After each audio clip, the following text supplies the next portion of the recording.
Aizvadītajās brīvdienās Dikļu Nekenkalnu ieskandināja ne tikai Vidzemes dziesmu diena, bet arī mākslinieka Ivara Mailīša veidotais vides objekts ar nosaukumu Skaņu birzs.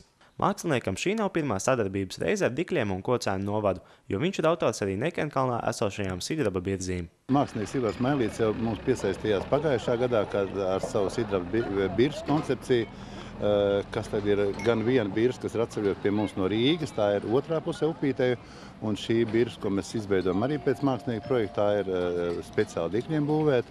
Nu, un tagad viņam radās ideja, ka varētu atdzīvināt šo birzi ar muzikālām skaņām un tādu, kas ir kaut kur nebijis. Vides objektu veido vairāk ksilofoni, metālfoni, zvani un pūšami instrumenti, kas kopā veido netradicionālu mūzikas instrumentu un skaņu ansambli.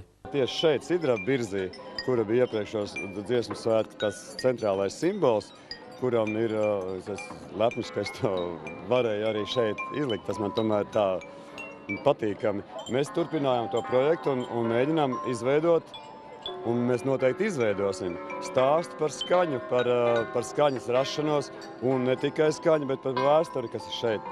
Skaņu birzs centrālais objekts ir 3 ar klavieru taustiņu principu darbināmu zvanu komplekti.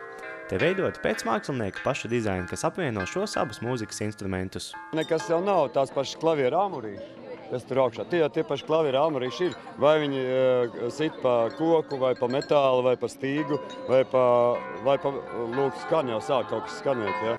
Uz līdzīgu zvanu principu skaņu birzī izveidots arī ērģelēm līdzīgs instruments, pirms kura spēlēšanas līdzīgi kā ērģelēm zvanos ar plēšu palīdzību jāiepūš gaiss.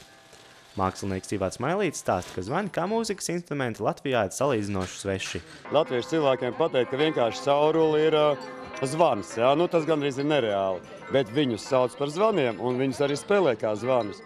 Un tāpēc es izdomāju tādu stāstu, ka maza stabulīte ir Sibelijus pieminiekus, ērģeles un tam līdzīgi. Tā ir tāda kaut kāda ziemeļu valsts, tāda kā, man liekas, ka pats simbols. Sprīdīts arī stabulē un uzveic ļauno. Un ka tas ir tāds simbols, un viņa mazliet tomēr abstrahējoties tā ielikt šeit. Skaņu birzī Dikļu Nekenkalnā varēs iegriezties visu vasaru un izmēģināt tur esošos mūzikas instrumentus.